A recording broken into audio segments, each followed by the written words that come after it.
Curse of the Petrified Forest. In northeastern Arizona lies Petrified Forest National Park, a stretch of desert where fallen trees from millions of years ago have hardened into stone. The logs lie scattered across the landscape, with their surfaces streaked with reds, yellows, and purples from the minerals that replace the wood.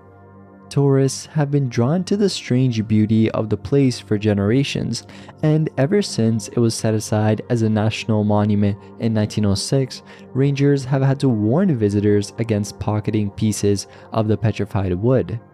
Those warnings, however, carry more than just the weight of the law. For decades, a legend has followed the park, telling of a curse that punishes anyone who dares to take even a small fragment away. The story of the curse began to take shape in the 1930s when the first letters began arriving at the superintendent's office. It's really interesting since visitors who had carried off stones wrote back in regret, explaining that ever since they left the park, their lives had been filled with accidents and bad luck. Some wrote of things like losing jobs, others of troubled marriages, and still others of illnesses and debts that seemed to strike without warning. And what all the letters shared was the same request, that the stolen piece be returned, in the hope that life would go back to normal once the offense was corrected. But yeah, over the years, these letters accumulated in the hundreds and eventually in the thousands. Many were accompanied by small parcels of petrified wood carefully wrapped and mailed back to Arizona. Some notes even were a single sentence long, saying things like, "Please return this. I've had nothing but problems since I took it." Others stretched across several pages, with their letters laying out years of struggle and misfortune they believed stemmed from a single poor decision made during a vacation. One man admitted he had laughed at the idea of a curse when he slipped a fragment into his pocket, only to find himself beset by financial ruin and personal loss afterward. Another wrote that the rock he had taken had ruined my love life, and begged the park staff to put it back where it belonged. Rangers eventually started keeping these letters together as a kind of archive. Some are haunting in their brevity, while others reveal an almost desperate hope that mailing the wood back might turn their luck around. A handful are pretty memorable for the way the writers chose to sign them too, like the one marked "Dateless and Desperate," a visitor that was convinced that the curse had doomed every attempt at romance. But returning the rocks is not as simple as it seems. The thing is, once removed from their original locations, they lose their scientific value, since paleontologists and geologists can no longer study the precise layers in which they were found. Instead, the fragments that arrive in the mill are piled up in hidden service areas within the park, known among staff as conscious piles. But yeah, the last thing I want to add is the origins of the curse itself kind of remain unclear. Some have drawn comparisons to stories from Hawaii, where visitors to volcanic parks are warned that taking lava rocks angers Pele, the goddess of fire, and brings misfortune. Regardless though, visitors still mill back stones every year, sometimes from thousands of miles away, convinced that only by parting with the stolen wood can they free themselves from the weight of the curse. The Lost Dutchman's Gold Mine. The Superstition Mountains east of Phoenix have been tied to one of the Southwest's most enduring treasure legends, being the Lost Dutchman Mine. At the center of the story is Jacob Waltz, a German-born prospector often mistaken for being Dutch, whose name became forever linked to a hidden gold deposit he was said to have discovered somewhere in the range. And over the years, countless people have tried to follow his trail, and while the mine has never actually been proven to exist, its reputation has grown to include elements of secrecy, betrayal, and mystery. By the time of Waltz's death in October 1891, he was living quietly near Phoenix, but was known to carry unusually rich gold ore.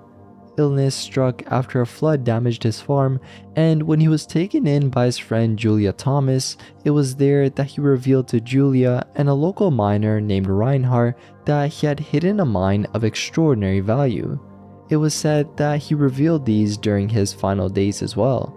Walt spoke of its entrance facing west so that the setting sun would shine directly on the gold, of it lying in the first gorge on the south side of the range's west end, and of a vantage point above the mine from which Weaver's Needle could be seen to the south. These verbal clues, which were passed on in fragments, were all Julia and Reinhardt had to work with, since, no physical map was ever given. Not long after his death, Julia and Reinhardt decided to mount a search, bringing in Reinhardt's brother Herman as well to join them. It was in August 1892 that the three set out from Phoenix with the team, wagon, and camping supplies, following a route eastward toward the Superstitions.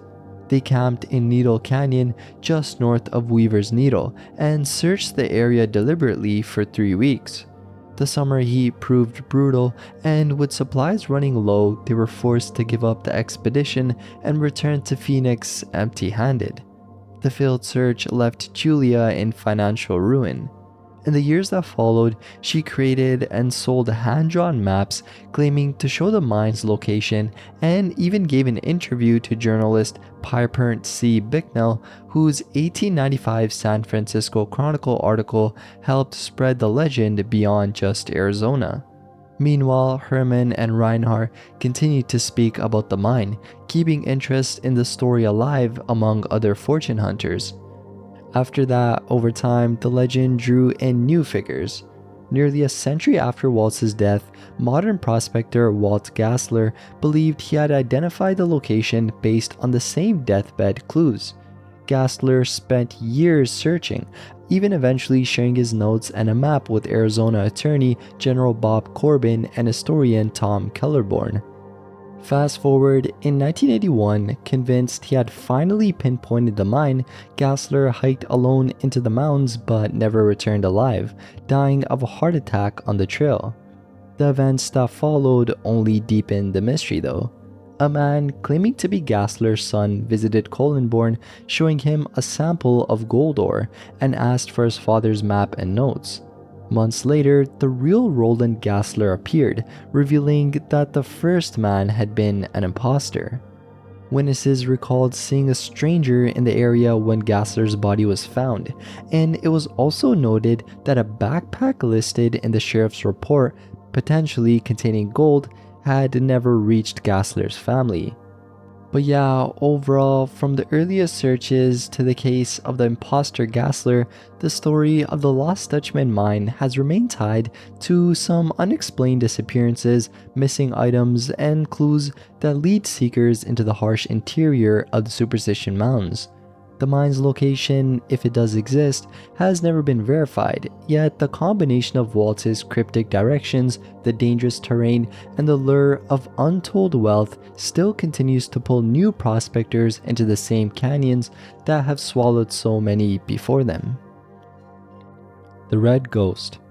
In the 1880s, people across Arizona began speaking about a creature that seemed too strange to be real.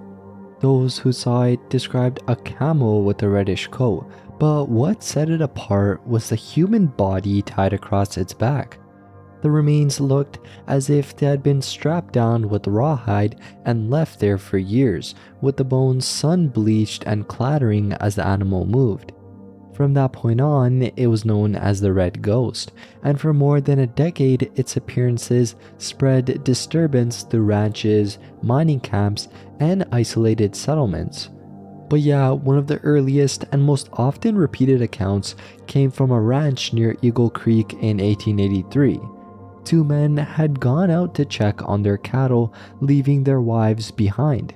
In the middle of the day, one woman walked outside to fetch water while the other stayed inside. The dogs began randomly barking, then a scream rang out. When the second woman looked through the window, she saw an enormous camel charging past, something bound tightly on its back. By the time the men returned home, they found one of the women dead, trampled into the ground, and discovered hoof prints in the dirt that were far larger than those of a horse. Tangled in the brush nearby was reddish hair as well. Not long after that, miners sleeping in a tent near Clifton were jolted awake by what sounded like thunder. Something large had crashed through their camp, tearing down their tent and scattering supplies into the night.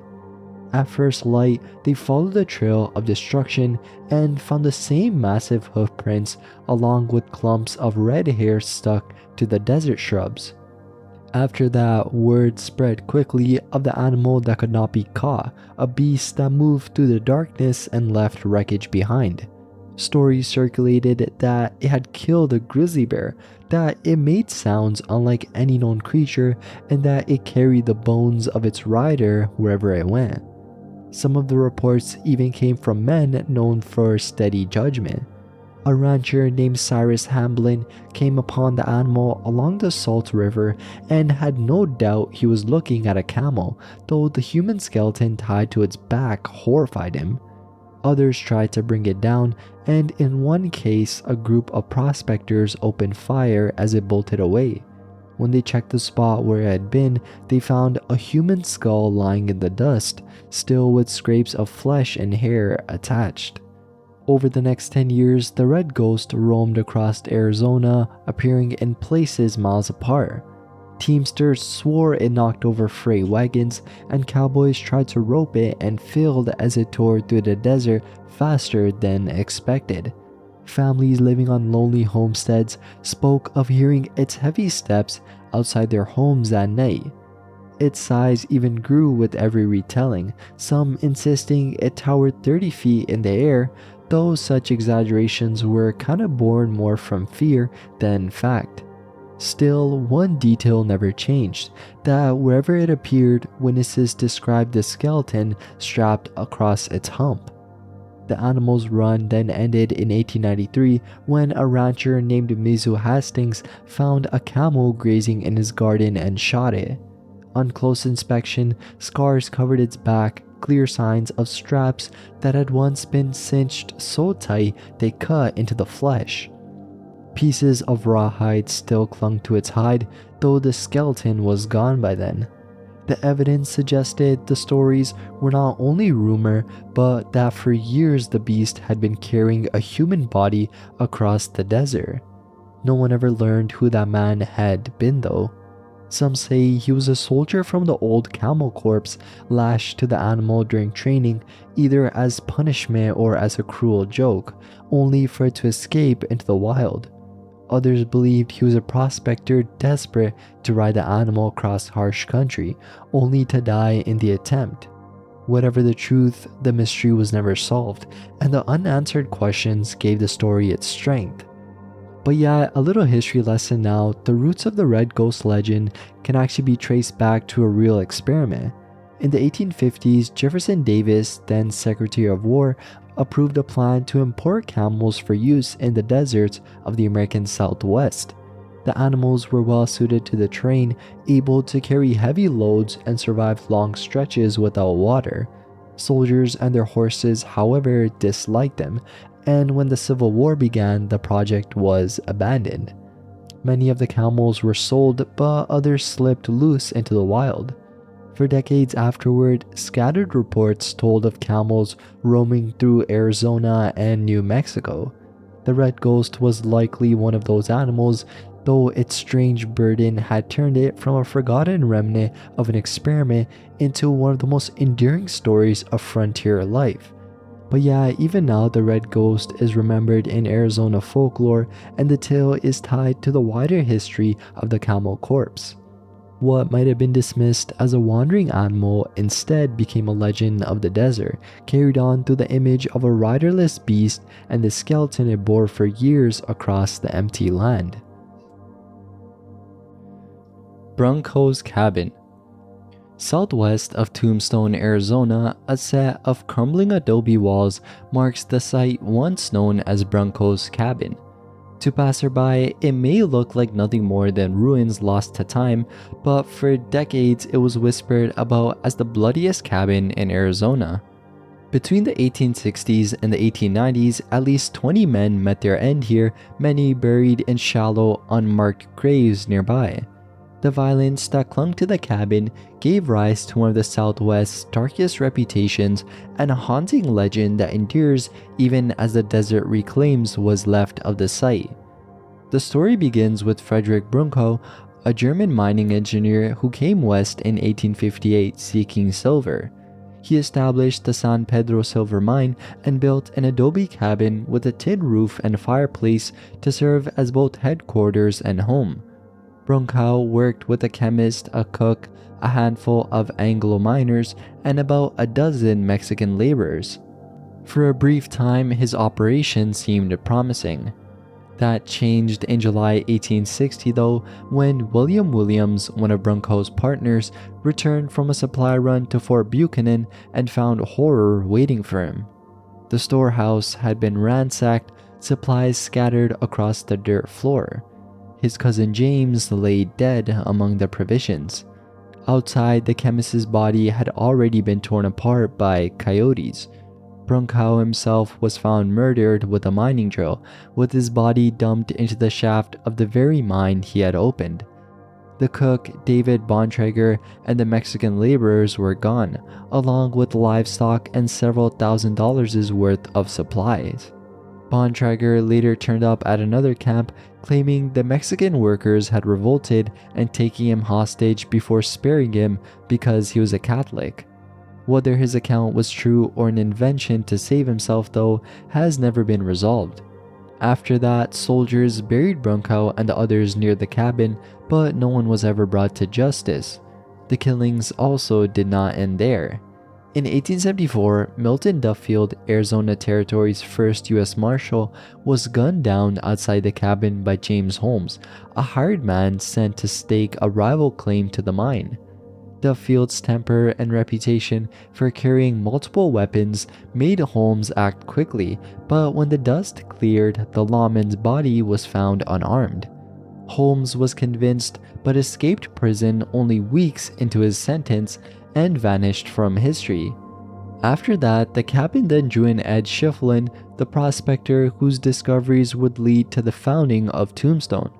Using the fireplace to assay samples, Schieffelin kept sight at the camp, noting several fresh graves nearby. The land later passed to the hands of others, including outlaw Frank Stillwell, a member of the Cochise County Cowboys, who would eventually be killed by Wyatt Earp in Tucson. By then, Brunckhow's cabin had already become synonymous with bloodshed. Newspapers in the 1880s and 1890s reported on its haunted reputation. The Arizona Democrat wrote of graves lying thick around the cabin and claimed that miners and prospectors avoided the spot as they would the plague, insisting that unquiet spirits wandered there at night. The Tombstone prospector later described a ghostly figure circling the cabin, vanishing whenever approached, only to reappear elsewhere. Others swore they heard the sounds of mining from the abandoned shaft, picks striking stone, drills pounding, and lumber being sawed for beams, though no one was there. By the end of the century, stories of phantoms at Brunckow's cabin were firmly established. Some believed it was Brunckow himself, restless after his violent death. Others thought the spirits of murdered miners and outlaws lingered, bound to the site where greed and betrayal had claimed them.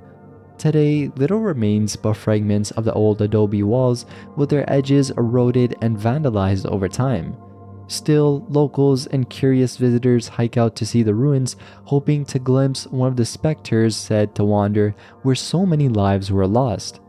Brunckhow's cabin may be nearly gone now, but its legend has outlasted its walls. It stands as a reminder of how violence shaped the frontier and how stories of restless spirits still cling to the places where blood was spilled and never forgotten. Solitary spirits at Yuma Territorial Prison.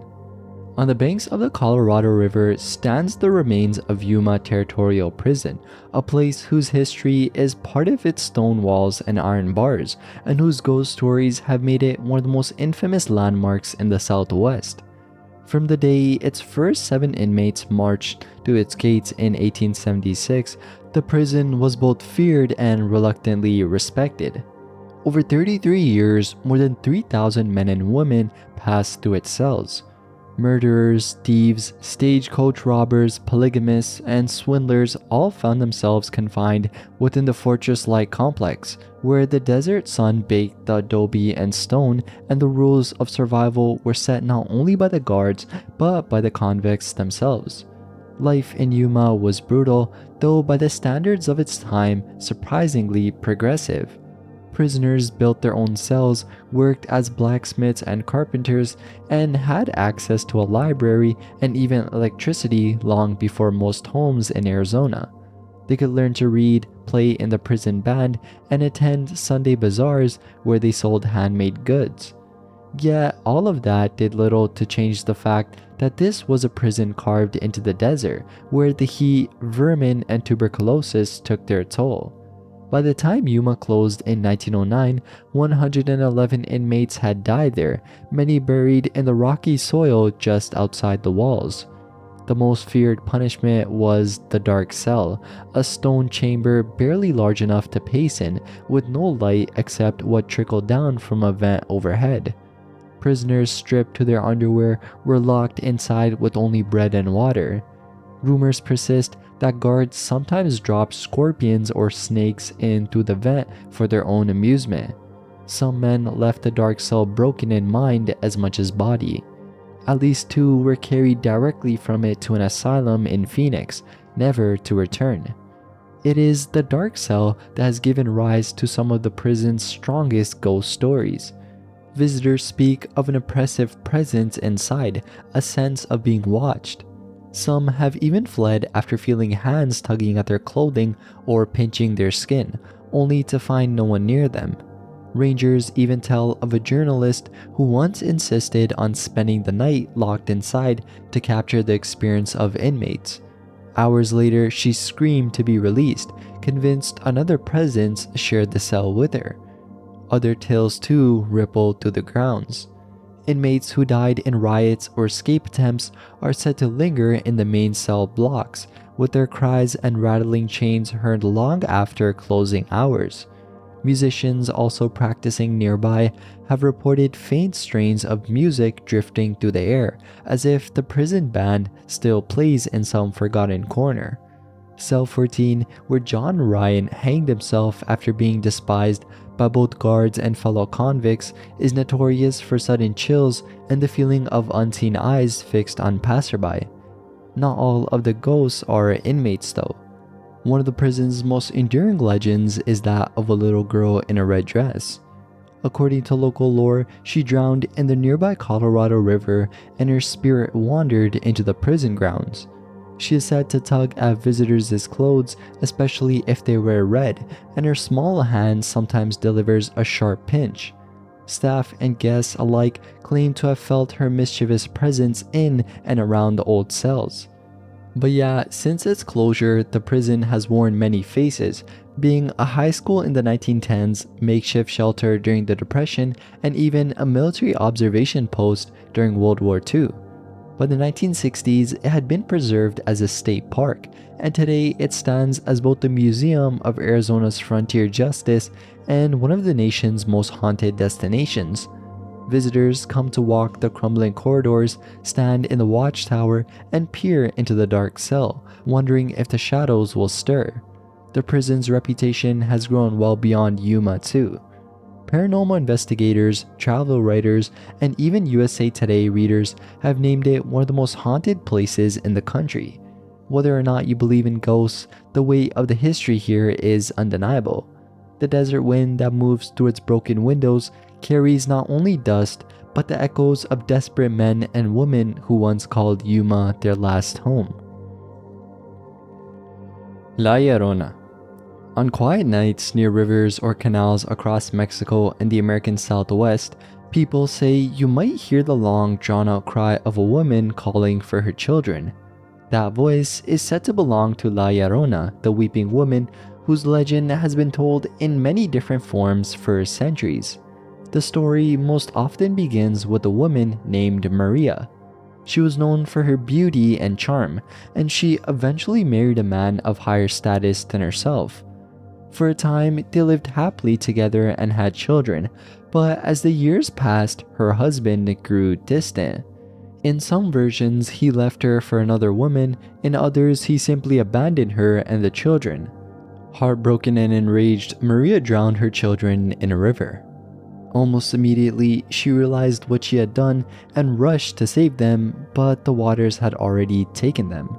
Overcome with grief, she too died, though how kind of varies. Some say she drowned herself, while others that she wasted away from sorrow. Instead of passing on, Maria's spirit became bound to the places where she lost her children. She returned as La Llorona, a restless ghost searching endlessly along riversides, lakes, and irrigation ditches. People who claim to have encountered her describe a woman dressed in white, often with long black hair and a veil covering her face. Her mournful cry of "Ay, Mejios" is set to echo through the night, terrifying anyone who hears it. In many stories, those who follow the sound or see her too closely are met with misfortune. She's believed to mistake wandering children for her own and take them away, which is why parents often tell the story as a warning to keep kids from wandering too close to dangerous waters after dark. But yeah, though the basic tale is shared widely, its details kinda shift across regions. In some American Southwest versions, La Llorona is more than a threat to children, but is said to bring bad luck or even death to adults who cross her path. Folklorists have traced versions of the story across New Mexico, Texas, and Arizona, where she is tied to both Spanish colonial and indigenous traditions. Her legend is also older than Maria's story suggests. Before the arrival of the Spanish, the Aztec goddess Cihuacuatl was said to walk the streets of Tenochtitlan at night, crying for her lost children and warning of catastrophe. When the Spanish conquest came, many saw her as a figure who had foretold it. Some scholars also argue that La Llorona is a continuation of this pre-Columbian figure reshaped through colonial history and blended with Christian ideas of sin and punishment. Others compare her to myths far outside the Americas, such as Medea of Greece mythology, who also killed their children in a moment of vengeance. All in all though, over generations, La Llorona has come to symbolize more than just a ghost story. In Mexican and Chicano culture, she embodies grief, betrayal, and the weight of motherhood. For some, she represents the pain of colonization, a woman abandoned and broken by forces larger than herself. Writers and artists have retold her story in countless ways, casting her both as a villain and victim. She appears in oral tales, literature, plays, and films, each version reshaping her for a new audience while keeping her haunting cry at the center. Red Garter Bed Bakery. The Red Garter Inn in Williams, Arizona carries with it more than a century of history, much of it steeped in frontier vice, violence, and lingering mystery. Built in 1897 by a German tailor named August Tetzlaff, the building was intended to profit from the silver and copper boom expected around the Grand Canyon. From the start, it took on a dual role, housing a saloon on the first floor and a brothel upstairs. 8 small rooms called cribs lined the upper level, along with a parlor where the women leaned from windows, calling down to the workers in the street. Access to the second floor was through a staircase that locals referred to as the Cowboy's Endurance Test, a steep climb that led to the brothel rooms. Off the back of the building stood a 2-story outhouse, sparing customers another exhausting trip down the stairs. The lower rooms also hosted a different kind of clientele. At one point, Chinese railroad workers lived and worked there, operating both a chop house and an opium den in tight quarters. Stories of violence and disappearances surrounded the place, with the sheriff often called out only to find nothing.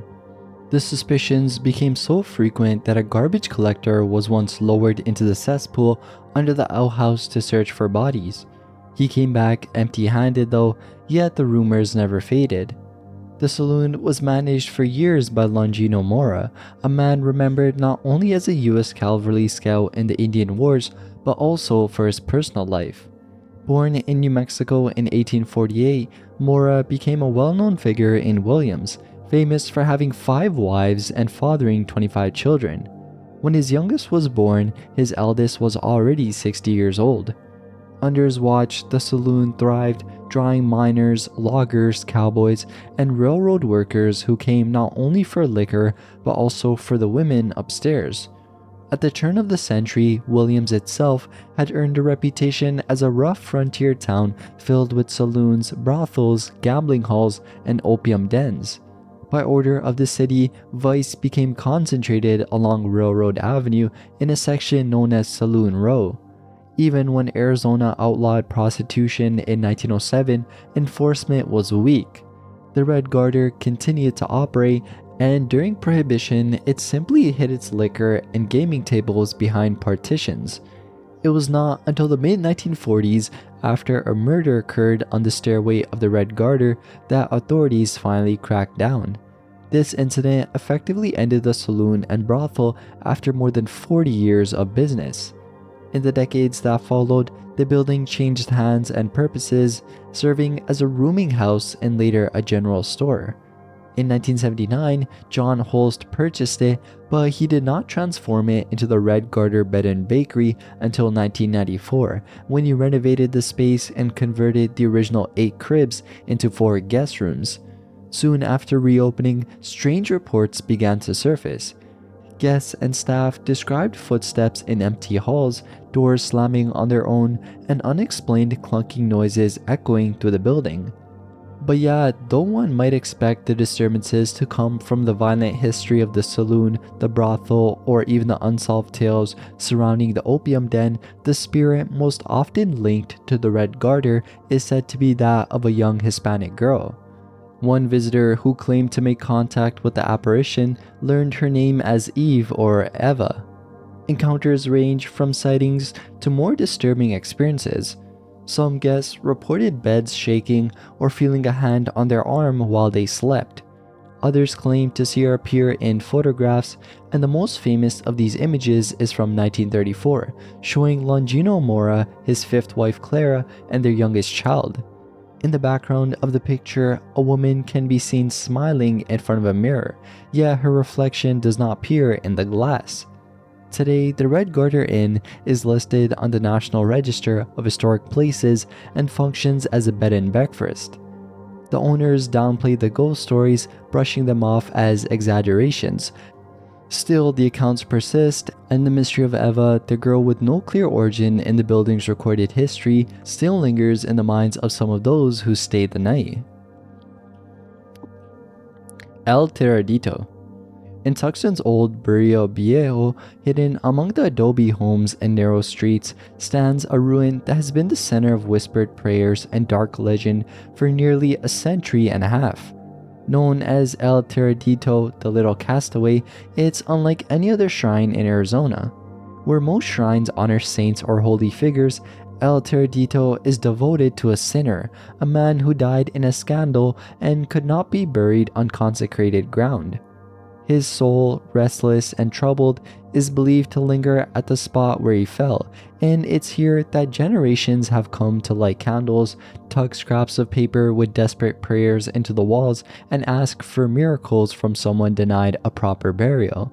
The stories behind this shrine are tangled and varied, which is part of what keeps it alive in memory.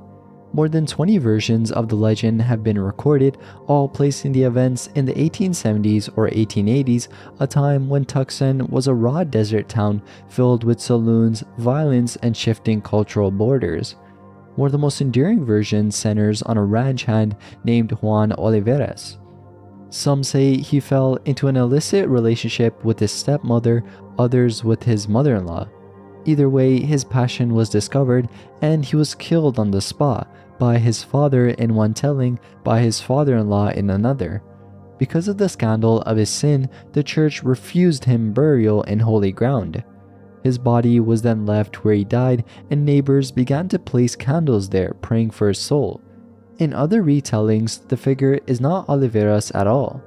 Some describe a young man who shot himself after discovering the woman he loved was promised to another. Since people who took their own life were forbidden burial in consecrated soil, his friends left flowers and candles where his body lay. Another tale tells of a son slain by his father out of jealousy, or of a man killed by sheriffs who mistook him for a criminal. There are accounts of men thrown from trains killed by stray bullets or murdered in family disputes. The details change, but the central theme remains constant, that someone dies violently, marked by passion or disgrace, and is denied the peace of a churchyard. What is left is a grave in the open desert, candles flickering above it, and a soul set to hover uneasily between worlds. The shrine itself adds to the sense of mystery too. Today, it's only the crumbling remains of a brick wall no more than 15 feet tall, but its ledges and cracks are stuffed with hundreds of slips of paper. Some hold prayers for lost love, others for healing, forgiveness, or even vengeance. Rows of candles, often bearing the images of Catholic saints, line the racks inside. Visitors believe that if a candle remains lit all night, their wish will be granted. The scene after dark can be striking too, with dozens of flames glowing against old bricks, shadows of desert plants shifting in the breeze, and the air heavy with the scent of melting wax. For the people of Tucson, especially its Mexican and Mexican-American communities, El Tiradito is far more than a curiosity. It's woven into the city's traditions, a place where the desperate and the hopeful alike come to leave offerings. Some pray for the release of the restless soul buried there, others ask that his suffering give him the power to intercede for them in the spiritual realm. The Tucson Chamber of Commerce once called El Tiradito the only sinner to become a saint, a phrase that captures its strange place between faith and folklore. And its importance only grew as the city changed. The shrine has been torn down, rebuilt, and nearly lost to development. In 1927, it was reconstructed after the original was destroyed for a road project, and in 1971, when Tucson planned another highway through Barrio Viejo, residents fought to save it. Their campaign succeeded, and El Tiradito became the first site in Arizona placed on the National Register of Historic Places solely for its cultural and traditional value. Activists saw it not just as a shrine, but as a symbol of their neighborhood and heritage, and their victory preserved both. Beyond its origins, El Tiradito has become a place of mourning for new tragedies. In the 1980s, vigils were held there for victims of violence in El Salvador. Since 2000, candles have burned weekly for migrants who die crossing the Sonoran Desert. Volunteers leave bottles of water to honor those who perished from thirst and call them the new Tiraditos, the discarded ones. And folklore continues to surround the shrine as well. Some locals whisper about a curse that punishes those who disrespect the site or approach it with selfish intent. The idea is that El Tiradito grants only sincere wishes, anything less invites misfortune. Others claim the spirit of Juan Oliveras is still there, restless, moving among the candles and notes. Monte Vista Hotel. In downtown Flagstaff, the Hotel Monte Vista rises over San Francisco Street and Route 66, with its old brick walls carrying nearly a century of stories. It opened on New Year's Day in 1927, built entirely with funds raised by the townspeople, and quickly became more than just a hotel. Within its first year, a woman named Mary Costigan, one of the earliest female voices in radio, was broadcasting her daily show from room 105. During Prohibition, the cocktail lounge operated as a speakeasy, supplied by bootleg tunnels running under Flagstaff, and in the decades that followed, the hotel became a gathering place for travelers, Hollywood actors, and drifters alike. Alongside the history, however, are countless ghost stories that continue to draw attention from visitors and paranormal investigators. One of the most disturbing legends comes from room 220, where a long-term guest in the early 1980s became known as the Meat Man. His peculiar habit of hanging slabs of raw meat from the chandelier ended abruptly when he was found dead in the room. Guests who stay there report hearing heavy breathing, cold sensations, and the feeling of being watched, as if the strange tenant never left. Another story tells of two women believed to have been sex workers murdered in the 1940s and thrown from a third-floor window. Some guests who book rooms on that side of the hotel claim to hear female voices arguing or wake to the feeling of hands pressing down on them as if trying to push them from the bed. In room 306, these reports have become so frequent that many consider it one of the most haunted spots in the building. Children's laughter is another sound guests describe most often in the halls or near the basement. A staff member once recounted hearing a boy's voice call for help, though no one was there. At other times, toys and small objects are said to move on their own. The playful presence contrasts sharply with the darker spirits of the hotel, but is repeated often enough to have become part of the lore. The cocktail lounge carries its own reputation too. Patrons and employees alike have reported bar stools moving without anyone touching them, glasses tipping over, and a ghostly voice ordering drinks. Some say it's the spirit of a man who used to sit at the bar every day until his death, still hoping to be served. Not all the stories come from guest rooms or the bar though. In one of the hotel's stairwells, people have claimed to feel sudden tugs at their clothing or the sense of someone close behind. A bellboy figure has also been spotted on multiple occasions, appearing in vintage uniform and sometimes knocking on doors only to vanish when answered. The Monte Vista's reputation was strengthened over the years by its connection to Hollywood. Dozens of westerns were filmed nearby, and actors such as John Wayne, Gary Cooper, and Bing Crosby stayed at the hotel. Wayne himself is said to have spoken of a ghostly encounter during his time there, though the details vary. But yeah, the blend of celebrity history and paranormal tales has given the building a special place in Arizona folklore.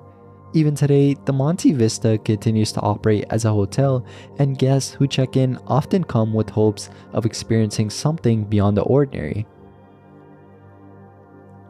The Ghosts of Jerome. Perched on Cleopatra Hill, Jerome, Arizona still carries the weight of its violent past. Once a booming copper town, it swelled with miners, saloons, brothels, and gambling halls, earning the title wickedest city in the West. The money flowed freely, but so did blood. Shootings, stabbings, mining disasters, overdoses, and unsolved murders were part of daily life, and the town's reputation for vice was matched only by its stories of restless dead.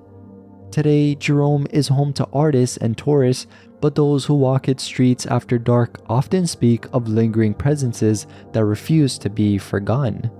At Spook Hall, the town's community center, one of the earliest tragedies is remembered. Long before the hall stood, the spot was lined with small cribs used by prostitutes. In one of them, a young woman was killed by a miner's knife, and her ghost has been seen drifting near the hall, pacing the same ground she once worked, before fading away into silence.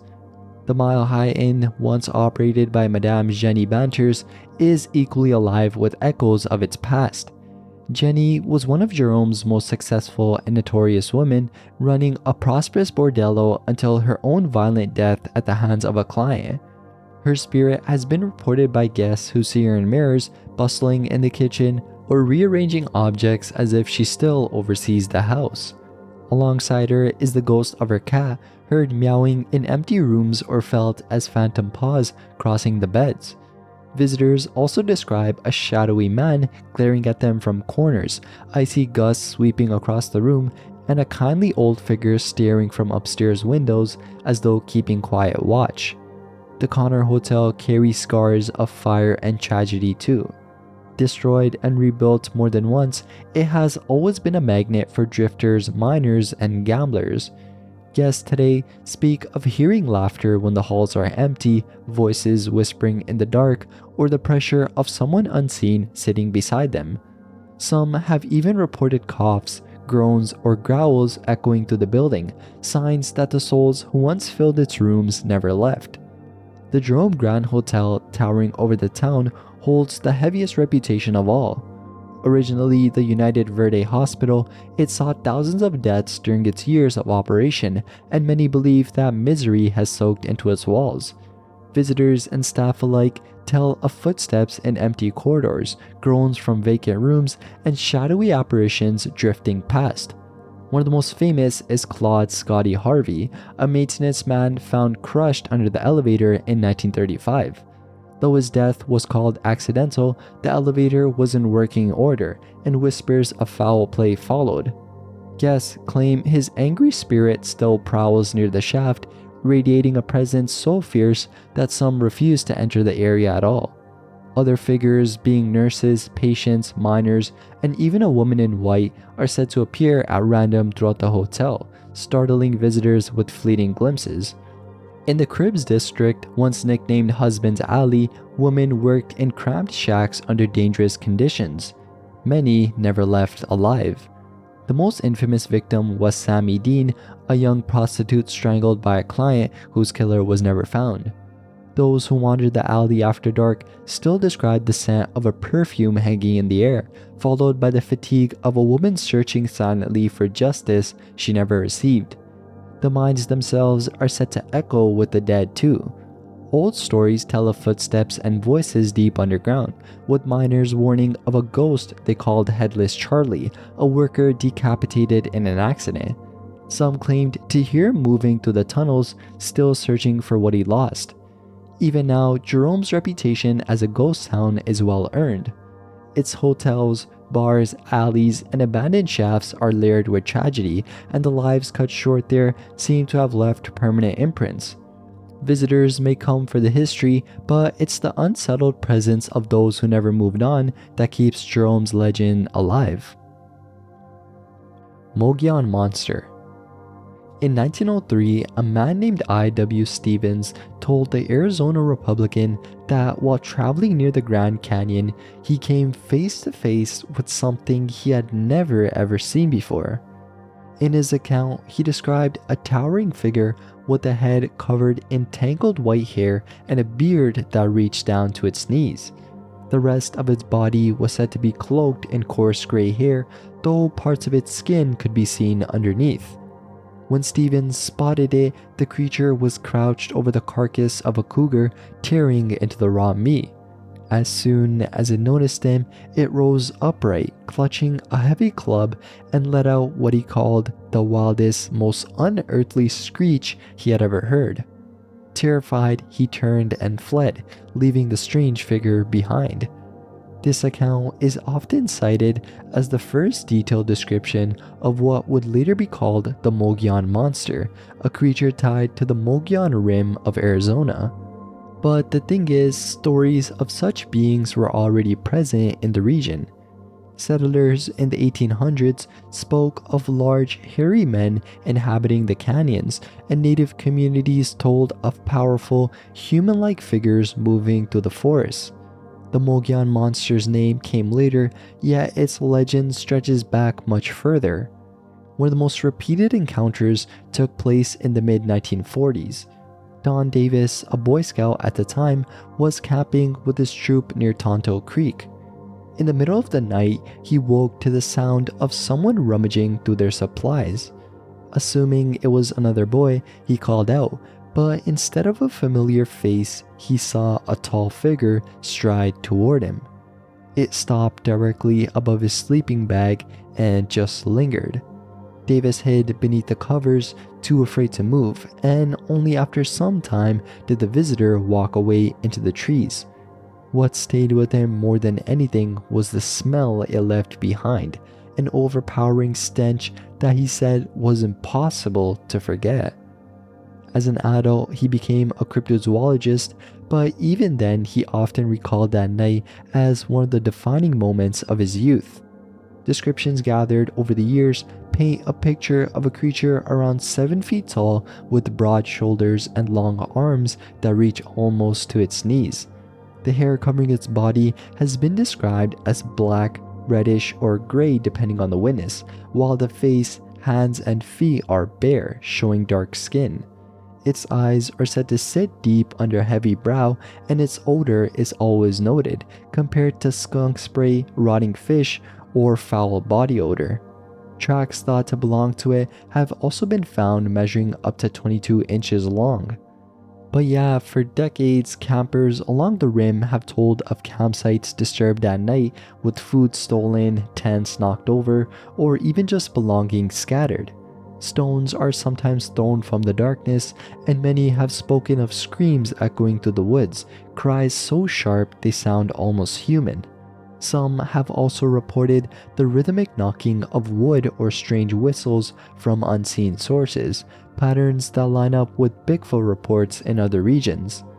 And something else to note is among the White Mountain Apache people, the monster has long been spoken of as a real and dangerous presence. In 2006, Colette Altaha remarked that sightings were more frequent than ever and could no longer be dismissed. Tribal members have described seeing the creature cross roads in a few steps or peer through the windows at night. And yeah, in general, reports have continued into recent years. In 2014, a young woman hiking the Canyon Point Trail said she noticed something crouched at a stream, drinking. At first, she thought it was an animal, but when it lifted its head, she froze. The face she described had no hair, with a broad nose, thin lips, and deep reddish-brown eyes, yet the body was covered in thick hair. She tried to scare it off by yelling, only to watch as it stood to its full height and quickly ran into the canyon. Explanations are often offered by skeptics, ranging from mountain lions and coyotes to elk or the grizzly bears that once roamed Arizona before their disappearance in the 1930s. But those who have claimed to meet the Mogollon Monster at close range insist it's something different, something that has left its mark on Arizona's forests for generations. The disappearance of Glen and Bessie Hyde. In November of 1928, Glen and Bessie Hyde were deep into a journey that was meant to be both the adventure of a lifetime and a record-setting feat. Traveling through the Grand Canyon in a homemade wooden scow that Glen had spent the previous year building, they were attempting to complete the full length of the canyon by water faster than anyone before them. If they did indeed succeed, Glen would claim the speed record, and Bessie, at just 22 years old, would become the first woman to navigate the Colorado River through the canyon from start to finish. The voyage had begun a month earlier on October 20th in Green River, Utah, and would end in Needles, California. At least that had been the plan. By the time they reached the South Rim, they were halfway through the trip.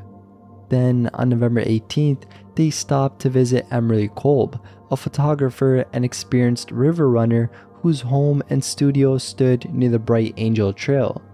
Kolb welcomed the couple and took note of their progress, but also noticed something that concerned him, that their boats carried no life jackets at all. He urged them to take a pair from his own supplies for the remainder of the journey, but Glen laughed off the suggestion. In later years, Kolb would recall that Bessie seemed reluctant to continue the trip, perhaps from fatigue or from unease about the rapids that lay ahead. As they prepared to leave, she admired the clothing worn by Kolb's young daughter and made an offhand remark, "I wonder if I shall ever wear pretty shoes again," before she and Glen headed back toward the river. The last person to see them on the water was Kolb's friend, Adolphe Sutro, who traveled alongside them for several miles before turning back at Hermit Rapid. From there, Glen and Bessie Hyde continued downstream.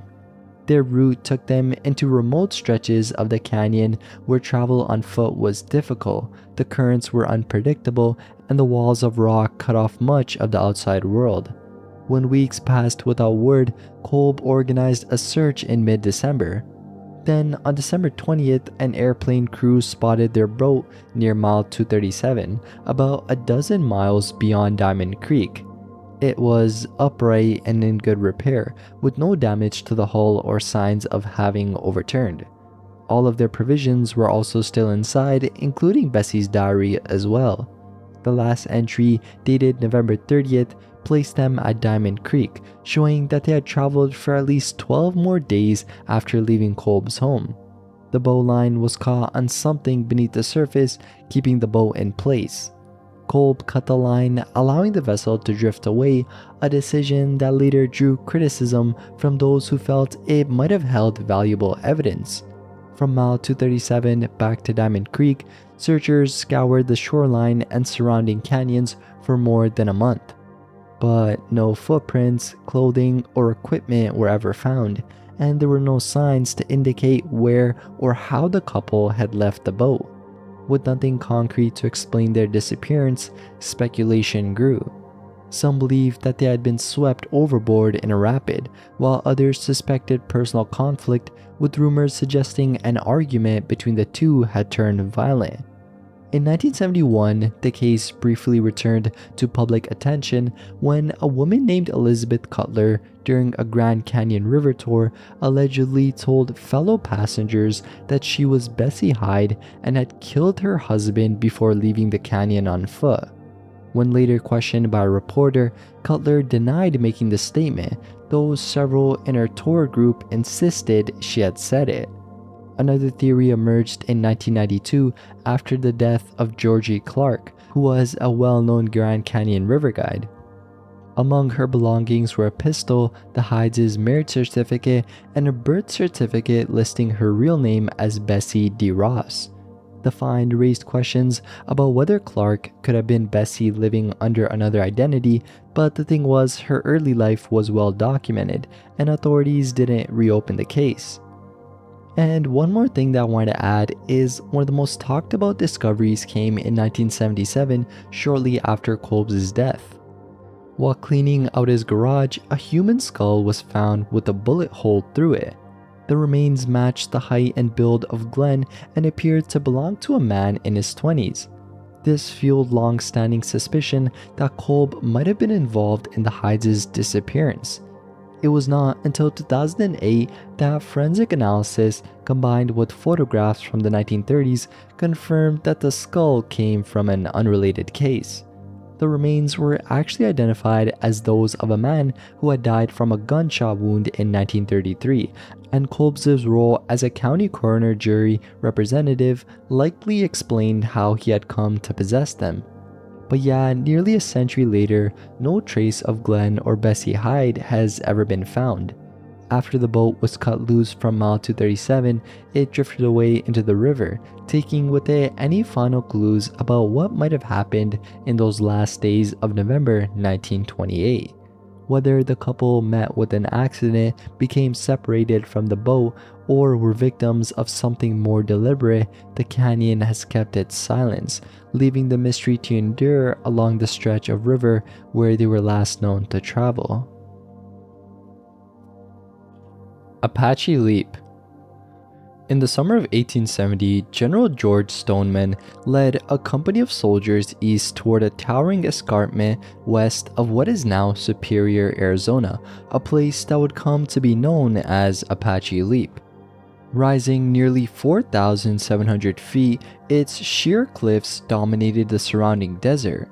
Stoneman had previously stationed troops on the flat summit of nearby Picket Post Mountain to observe the valleys below, hoping to track the movements of Apache groups in the region.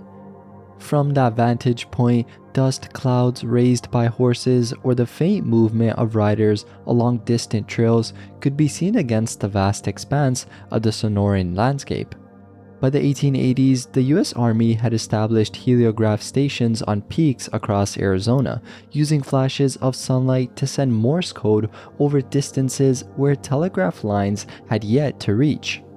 The network allowed rapid communication about Apache movements, and some later accounts claimed that heliographs played a role in Geronimo's eventual capture in 1886. But in 1870, the events that unfolded on Apache Leap were not the result of a signal chain, but instead they began with soldiers following signs of activity toward ground the Apache considered sacred. Accounts kinda differ on what led the militia, identified in some sources as Company B of the Arizona Militia, to take the winding path up the rugged slope. Perhaps scouts on Picket Post Mountain had spotted movement through binoculars, or cattle tracks suggested the presence of a grazing herd. Whatever the reason, the soldiers reached the summit and engaged a band of Apache warriors. In the first exchange of fire, 75 Apache were killed. Those who survived saw no path to victory and no chance to retreat. Rather than surrender, the remaining warriors chose to ride toward the cliff's edge, driving their horses over the precipice to the rocks below. According to tradition, the women of the tribe later learned of what had happened. When they reached the base of the cliff and saw the bodies of fathers, brothers, and sons lying on the sand, they wept until their tears fell into the earth. As the story is told, each tear that touched the ground hardened into a rounded piece of black volcanic glass. The Apache women vowed never to cry again for such sorrow, believing that the tears left behind would carry the grief for all time. These stones, now known as Apache tears, are a form of obsidian, small, smooth, and translucent when held to the light. Apache tears form naturally when volcanic activity produces obsidian within deposits of perlite, a lighter colored volcanic glass. In the hills between Apache Leap and Picket Post Mountains, pieces can still be found embedded in weathered perlite outcrops or scattered along old trails and washouts. Collectors prize the stones for their appearance, polishing them to a high shine, while jewelers set them into silverwork. For many, their value is less in their physical beauty than in the story they carry, a tangible reminder of loss, sacrifice, and a moment in history when the balance of power in the region shifted forever. The land around Apache Leap has also continued to be a place of contention. Since 2008, the Resolution Copper Company has pursued plans to develop a large copper deposit east of the cliff, a project projected to produce a significant share of the nation's copper over 6 decades. Supporters point to the potential economic benefit, while the San Carlos Apache tribe opposes the project, citing the sacred nature of Oak Flat, a site used for ceremonies and prayer. For the Apache, the land is inseparable from their history, and the memory of events like those at Apache Leap reinforces their resolve to protect it. Outlaw Roy Gardner's loot. Roy Gardner's name became synonymous with daring escapes and high-stakes robberies in the early 1920s, earning him a place in history as the quoted last great American train robber. Born in Trenton, Missouri, and raised in Colorado, he spent his early adult years moving across the American Southwest. He married at some point and had a daughter, but his life would be defined less by family than by an unrelenting pursuit of outlaw notoriety. It was on April 16, 1920, that Gardner carried out his first major heist, stealing $78,000 in cash and securities from a San Diego mail truck. The robbery went smoothly, but within 3 days he was arrested. He was then sentenced to 25 years at McNeil Island Federal Penitentiary in Washington State, a prison regarded as escape-proof. Even so, Gardner vowed he would never serve the sentence. Then, on June 5th, while being transported north by train with 2 other prisoners, the group overpowered their guards on the way back from the dining car and escaped into the countryside. Gardner was back at it less than a year later. On May 19, 1921, he boarded the mail car of a Southern Pacific train, tied up the clerk, and left the train in Roseville, California with $187,000 in cash and securities. 2 days later, lawmen found him playing cards in a Roseville pool hall. Hoping to bargain for leniency, he offered to lead them to the stolen money, but after a long and fruitless search through the hills, he told them he had forgotten where he had buried it. The courts added another 25 years to his McNeil Island sentence. Deputy Marshals Mulhall and Rinkel began the journey back to Washington with their heavily guarded prisoner on June 10th, but Gardner escaped again the very next night, this time from the train near Portland. He was recaptured quickly though after a hotel proprietor in Centralia recognized him. Then, on June 17th, Gardner was brought to McNeil Island under heavy restraints. The prison sat on a small island surrounded by frigid waters and swift tides that no inmate had ever escaped. Yet on Labor Day, September 5th, 1921, during a baseball game between two inmate teams, Gardner and two fellow prisoners, Lourdes Bogart and Everett Impin, made their move. As the guards focused on a ball hit deep into the field, the three slipped through a hole in the fence and sprinted toward a pasture. Gunfire erupted, and Impin was shot dead before reaching cover, and Bogart was wounded. Gardner, though, made it nearly to the timberline before a bullet tore into his left leg. Guards swept the shoreline and seized every available boat. For 2 days, there was no trace of Gardner. By the third day, even the warden began to suspect he had somehow made it off the island. Weeks later, newspapers were calling him the Smiling Bandit and King of the Escape Artists. After that, the next possible sighting of Gardner came on November 3rd, 1921, when a lone bandit attempted to rob a Southern Pacific train at Maricopa, Arizona. Nothing was taken, but the mill clerk believed the man was Gardner. Just less than 2 weeks later, on November 15th, he tried again, this time in Phoenix. The mill clerk fought back, a shot was fired, but no one was hit. This time, there would be no escape. He was captured and sentenced to another 25 years and sent to Leavenworth Federal Penitentiary. From Leavenworth, Gardner was moved to Atlanta Federal Prison, where he attempted yet another escape and was caught, earning 20 months in solitary confinement. By the time he emerged, his mental state had deteriorated. He was transferred to St. Elizabeth Hospital for the Insane in Washington, D.C., before being moved to Alcatraz to serve out his term. His wife divorced him while he was behind bars, and Gardner filed repeated requests for clemency, but he remained imprisoned until 1938. Just a year after his release, he published an autobiography, Alcatraz, recounting his exploits. It was then in January 1940 that he ended his life in a small San Francisco hotel room, leaving behind a note claiming that any man who served more than 5 years in prison was doomed, and that he was old and tired. The precise whereabouts of Gardner's stolen wealth still remain unknown. It's believed that roughly $250,000 from his robberies was never recovered, and legend holds that $16,000 in gold coins is hidden in the cone of an extinct volcano near Flagstaff, Arizona. The rest could be buried somewhere along his many escape routes, in California, Washington, or perhaps somewhere in between. Whatever the truth though, Gardner's career closed the chapter on a type of train robber who belonged to an earlier era, even as his hidden loot continues to fuel speculation nearly a century later. The Ark on Superstition Mountain. Among the Pima people of Arizona, an old story tells of the beginning of humankind, the punishment of the wicked, and the survival of the good. At its heart is a butterfly spirit known as Cerbat, the Earth Maker, said to be the father of all men and animals. He descended from the clouds, fluttering down to the blue cliffs where the Verde and Salt rivers meet, and from the labor of his own sweat shaped the first people.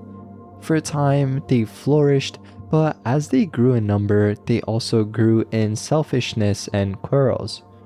What had begun as a creation of harmony and promise soon descended into strife, leaving Earthmaker disheartened by what he had wrought. Resolved to cleanse the world, Cerbat prepared a great flood to wash away humankind's corruption. Yet before destruction came, the winds carried warnings. On 4 nights they spoke in turn. The north wind urged honesty and peace, but the people mocked its voice. The east wind warned of punishment by water if they did not reform, but again they scoffed. The west wind came next, repeating the caution, only to be dismissed once more. And at last, the south wind whispered a different message to Suha, a prophet among the Pima, that he and his faithful wife alone would be saved. They were instructed to gather spruce gum, melt and shape it into a hollow ball, and stock it with food and water. This would be their ark, their only refuge when the waters rose. When the appointed day finally arrived, Suha and his wife looked down from a ledge, sorrowful at the beauty of the green valley below and the harvesters who sang at their work, knowing that soon it would all be swept away. Then a fiery hand burst forth from the clouds and smote the blue cliffs with thunder, the signal for the deluge to begin. Storm clouds gathered, rain poured in torrents, and the valleys filled with water. Retreating into their gumball ark, Suha and his wife sealed the entrance as the vessel was tossed and rolled upon a rising sea. For many days, perhaps even months or years, they drifted upon the flood until at last their supplies were nearly gone. Then the ark settled and came to rest upon a great peak. When they broke open its side, they stepped out to find a cactus nearby, heavy with red fruit, which they ate gratefully. All around them stretched water as far as the eye could see, so they returned to the ark to sleep. Whether their slumber lasted a single night or 100 years, no one can say, but when they awoke, the waters had receded. The valleys below were green again and the air rang with birdsong. The ark, it is said, had come to rest upon the rugged height now known as Superstition Mountain, and from there Suha and his wife descended to repopulate the land, becoming ancestors of the Pima people. But even in this renewed world, it's said that evil was not wholly gone. A figure known as Hawk, the devil of the mountains, preyed upon Suha's people, stealing daughters and killing sons. When one of Suha's own daughters was taken, he resolved to end the terror. Following Hawk into the superstitions, Suha devised a plan. He poisoned the cactus wine his daughter was forced to serve her captor. Once the devil drank deeply and became stupefied, Suha struck him down, shattering his skull. Yet regardless, it's said that fragments of Hawk's brain scattered upon the ground and sprouted into seeds of lingering wickedness, a reminder that evil cannot be wholly destroyed. In the years that followed, Suha became both teacher and guide. He instructed his people in irrigation, weaving, farming, and the building of adobe homes. He counseled peace over warfare and taught them to live with wisdom. Still, before his death, he delivered one last prophecy that in time his people would again fall into arrogance, consumed by greed, hunger for land, and the pursuit of war. When that day came, he warned Cerbat would once again unleash a flood. This time there would be no ark and no salvation. The wicked would perish, and only the righteous would ascend to live with the sun. Because of this prophecy, many Pima long refused to cross Superstition Mountain, believing that behind its peaks lay the mighty waters of judgment, held back by Cerbat until the day of human corruption's return. Thus, the mountain became not only a landmark, but also a place of fear and reverence, carrying within its shadows the memory of creation, destruction, survival, and the warning of floods yet to come. The Phoenix Lights. On the night of March 13, 1997, thousands of people across Nevada and Arizona reported seeing something unusual in the sky. The first sighting came from Henderson, Nevada, where a man described a V-shaped object with a row of bright lights moving southeast. Soon after, calls began arriving from Paulden, Arizona, followed by Prescott Valley.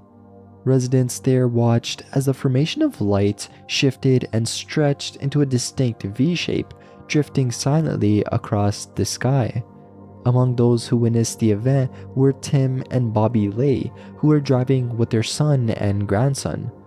At first, the family thought the lights looked like lanterns, but the longer they observed, the clearer it became that the points of light were attached to a vast dark shape. The object moved slowly and passed directly overhead, close enough for them to believe it was only a few hundred feet above. They described it as gliding noiselessly through the night until it disappeared beyond the mountains toward Phoenix. As the evening then continued, more reports ended up coming in from across Glendale, Scottsdale, and Phoenix itself. Witnesses said that the lights were so large they seemed to blot out the stars, giving the impression of a massive single craft. Some observers even claimed to see distinct outlines, while others instead believed that the lights were separate aircraft flying information. Even actor Kurt Russell, piloting a private plane, radioed air traffic controllers to report strange lights in the sky. In Scottsdale, amateur astronomer Mitch Stanley viewed the phenomenon through his telescope and insisted that he could clearly see multiple planes rather than a solid object. Later that night, around 10 p.m., another series of sightings caused an even greater stir. Strings of glowing orbs appeared above Phoenix, hovering in place as if suspended in the air. Residents captured photographs and video footage showing the lights lined up in a neat arc. They seemed to fade away one by one, leading some to believe that they had descended behind the Sierra Estrella Mountains. These hovering lights were visible for several minutes and became some of the most circulated images of the event. The official explanation eventually given by the military was that the moving lights seen earlier in the evening were A-10 Thunderbolt II jets flying information as part of training exercises, with their steady navigation lights creating the illusion of a single object. The hovering lights later that night were said to be illumination flares dropped during an exercise at the Barry Goldwater Range. These flares attached to parachutes would have burned brightly in the sky and then gradually disappeared as they descended behind the mountains. To many observers, this explanation fit well with what they saw. A Maryland Air National Guard pilot even later confirmed that he had flown one of the aircraft involved in the flare drop. Despite all this, though, not everyone was convinced. Then Governor Fife Symington, who had initially made light of the incident by staging a press conference with an aide in an alien costume, later admitted he had also witnessed the lights. Years afterward, he described what he saw as massive and inexplicable, far larger than any known aircraft. As a trained pilot, he said the object he observed defied ordinary explanation. His later admission gave the story new weight among those who felt the official account did not address every detail. The Phoenix Lights then became one of the largest mass UFO sightings in modern history. Thousands of people across a wide region reported it, with some convinced they had seen nothing more than a military aircraft and others certain they had witnessed a craft of unknown origin. Books, documentaries, and films have since been made about the incident, cementing it as one of the most significant and widely discussed UFO sightings in the United States. Museum Club. In the early 1930s, Dean Eldridge, a taxidermist and collector, turned his dream into reality when he built what he proudly called the biggest log cabin in the world along Route 66 in Flagstaff, Arizona. Inside, he displayed his vast collection of curiosities, being stuffed animals, oddities of nature, firearms, and just in general unusual artifacts that drew curious travelers off the road. Locals soon nicknamed the place the Zoo. When Eldridge died in 1936, though, his collection was sold off, but the massive log building had remained. That year, new owner Doc Williams transformed it into a nightclub, beginning a second life that would cement its reputation as one of Route 66's most famous stops. Then, by the 1950s, the Museum Club had become a rough roadhouse where bar fights were common, but in 1963, Don Pappy Scott and his wife Thorna purchased it and steered it into a thriving country western music hall. From their upstairs apartment, the Scotts hosted some of the biggest names in Western swing and rising stars on the Nashville circuit. Names like Waylon Jennings, Willie Nelson, Wanda Jackson, and the Texas Playboys all graced the stage, making the club a landmark for both locals and travelers.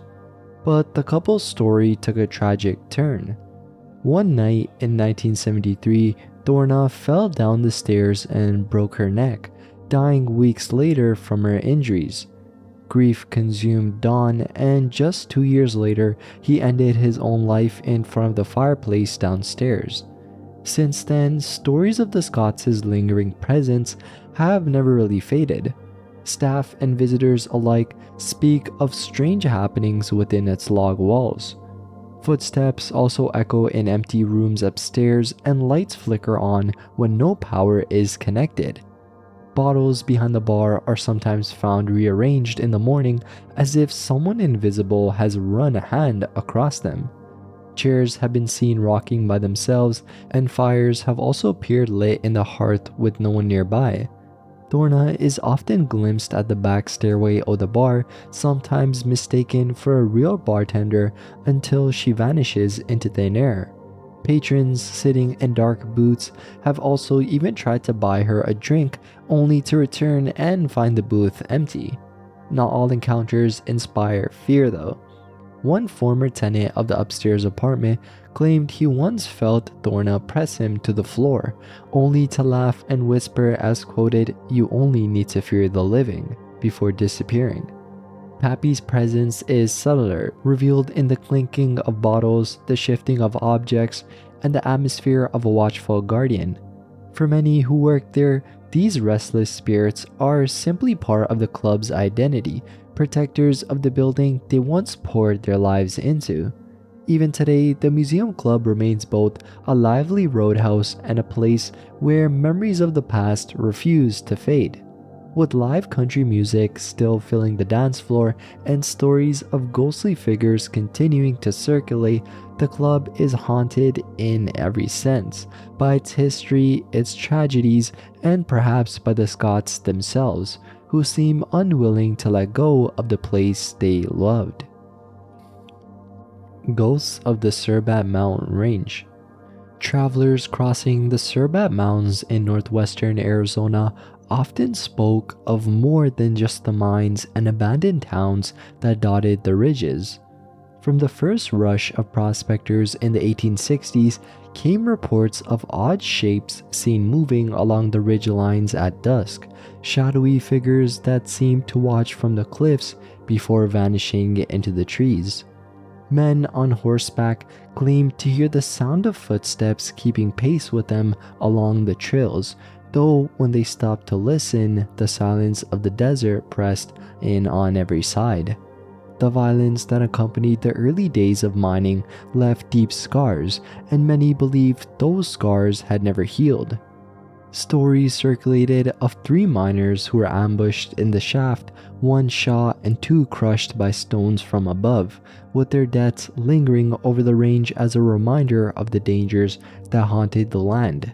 Prospectors who took up claims in the years that followed said that certain areas seemed cursed.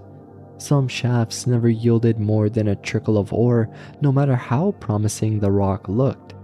Others spoke of tunnels where the air grew heavy and a feeling of dread settled so strongly that men abandoned their work entirely.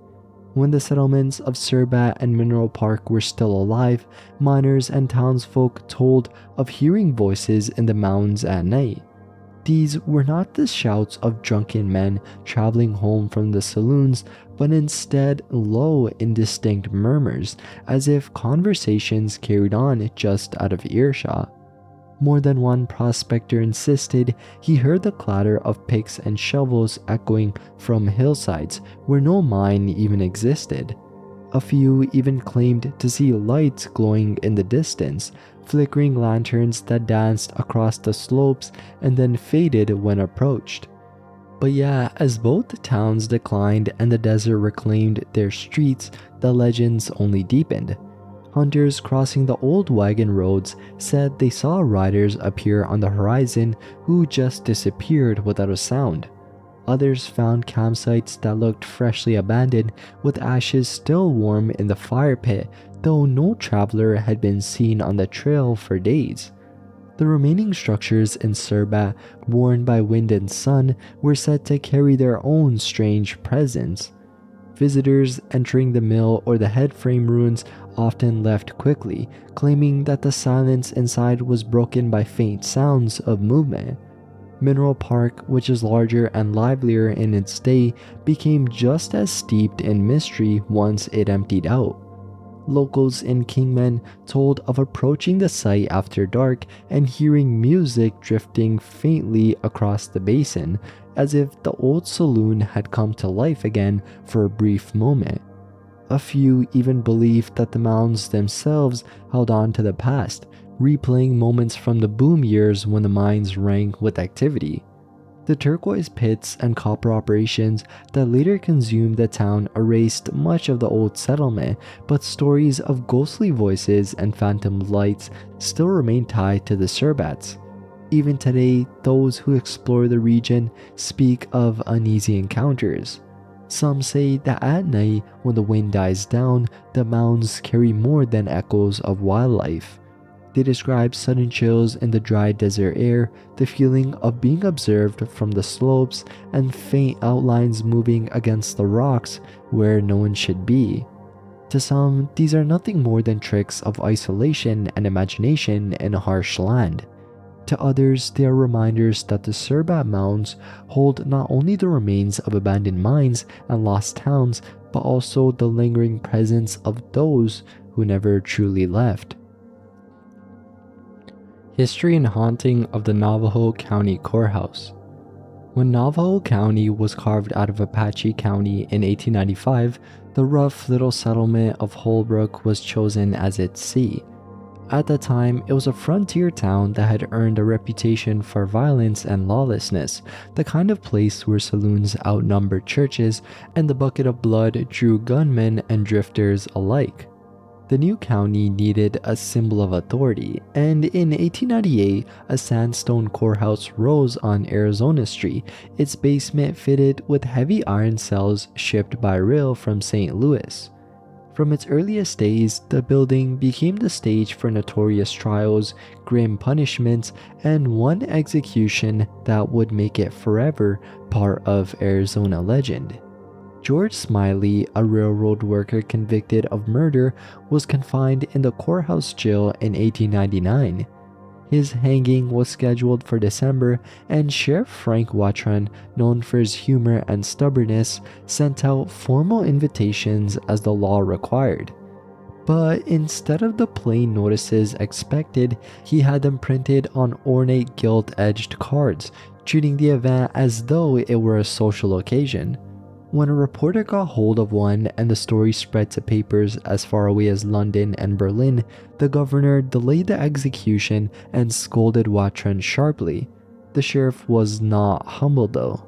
A month later, he sent out a second invitation edged in black like a funeral notice and written with dry sarcasm, ensuring his name would be tied to the most infamous hanging in county history. Smiley then met the noose on January 8, 1900, the only man ever executed at the courthouse.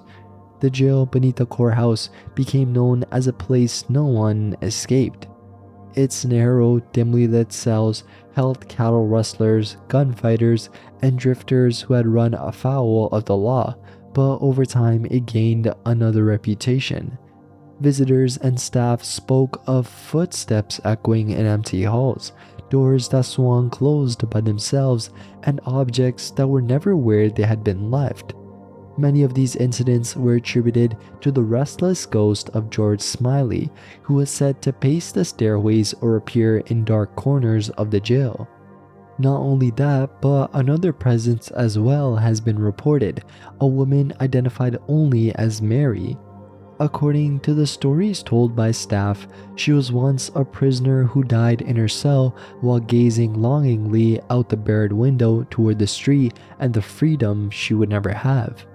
Her figure has said to have been seen at the courthouse windows, especially in the evening, as if she is still searching for a way back into the life she lost. When the county moved its offices to a new building in 1976, the old courthouse became a museum and visitor center, but the stories never faded. Guides working in the building speak of unexplained sounds, sudden cold drafts in otherwise warm rooms, and the sense that someone unseen is watching. Tourists who wander through the jail cells often report the same. The sandstone walls that once held the worst part of the frontier's criminals seem to have also kept hold of their voices. But yeah, in general, today the building is celebrated for its history and architecture, but it's the unseen residents, being George Smiley and Mary, that give the courthouse its enduring reputation as one of the most haunted places in Arizona. Hotel Weatherford in Flagstaff. The Weatherford Hotel opened its doors on New Year's Day in 1900, built by John W. Weatherford as one of the first truly grand buildings in Flagstaff. At the time, the town was still growing out of its frontier stage, and the hotel quickly became a hub for travelers, ranchers, and railroad men who passed through northern Arizona.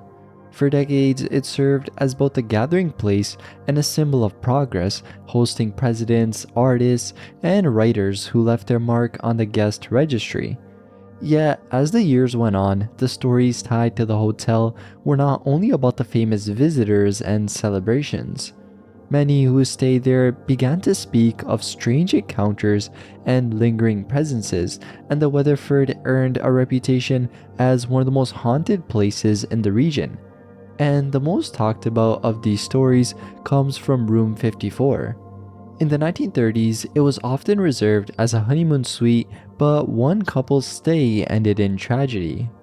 Some say the husband went out hunting in the snow and never returned, leading his wife to take her own life before he unexpectedly came back and, finding her dead, followed the same path. Others claim the couple's marriage was troubled from the start and ended in a violent tragedy. Whatever the real version though, staff and guests long reported seeing the pair in that room sitting quietly on the bed or standing side by side before fading away. The room was eventually sealed and turned into storage, yet visitors still hear voices inside or footsteps pacing behind the locked door. The Zane Grey Ballroom, added years later, is another source of these ghost stories. Its tall windows and old wooden bar carry an atmosphere that draws people in, but workers closing up late at night often describe hearing conversations drifting across the empty space.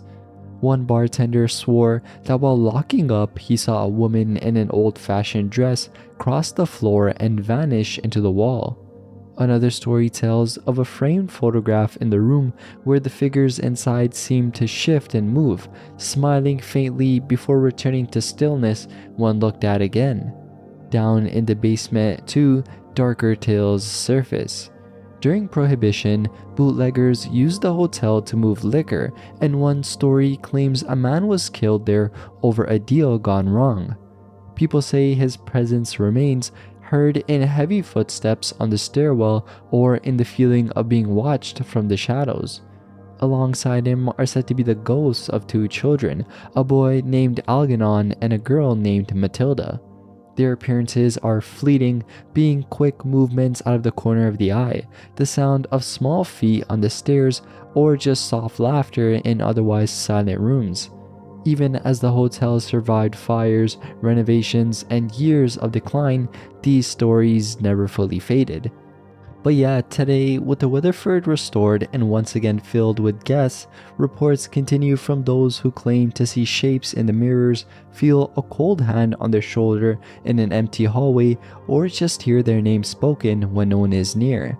For some, it remains a landmark of Flagstaff history, but for others, it's also a place where the past is never far away, and where certain guests may never have left at all. Sierra Estrella Buried Gold. The Sierra Estrella Mountains are home to one of Arizona's most enduring mysteries, the legend of the old Spanish gold mine. The site is described as a vertical shaft that drops straight into the earth, a deep hole cut into solid rock with no visible bottom. Scattered nearby are the ruins of old stone walls and the remains of a house, suggesting that the place was once more than a prospector's passing attempt. Dates carved into boulders have been reported from the 1700s, a time when Spanish expeditions moved north from Mexico in search of wealth. These clues have fueled the belief that Spaniards, not Americans, first worked the mine. Stories say that native people were forced to dig there under harsh conditions. Generations later, their descendants told of ancestors enslaved in the mountains, with their labor feeding the expeditions. These accounts gave the mine a darker reputation, one tied not only to treasure but to suffering. The most famous tale centers on Don Joaquin. In the mid-1800s, during the turmoil of the Mexican-American War, Joaquin is said to have discovered rich veins of gold in the Estrellas. He then gathered a massive fortune, loading thousands of pounds of gold onto mule trains. As American soldiers advanced into the region, Joaquin feared losing it all. He chose to bury the treasure rather than risk capture, and according to the legend, he led his men along the zigzag trail toward Montezuma's Head. They stopped in a hidden canyon where they found a cave and sealed the gold inside. To protect the secret, Joaquin killed the Indian guide who had shown him the place, leaving the body as a grim marker above the buried cache. That same night, Joaquin's own men turned on him. They murdered him and fled south with the map, but none of them ever returned. Years later, an old man appeared in Phoenix carrying what he claimed was Joaquin's original map. He searched the Estrellas, certain he was close to uncovering the treasure. But he was driven out by the dangers of the mountains and retreated back to Mexico. Neither the man nor the map were ever seen again. Another story links the gold to a massacre at Montezuma's Head. A Texas wagon train was said to have been wiped out there, and later versions of the tale tied the violence to the hidden cache. Whether the connection is true or not, the legend of bloodshed and treasure became bound together in the memory of the desert. Skeptics point out that no record of a Spanish mine exists in official archives.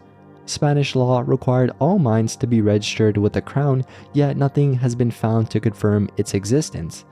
Believers argue that this silence proves the mine was worked in secret beyond the watch of officials, so its wealth could be hidden away. Despite the lack of proof though, the story still endures. Treasure hunters still walk the zigzag trail, scan the canyons, and explore the shadows of Montezuma's Head, hoping to be the one who finds Joaquin's cache.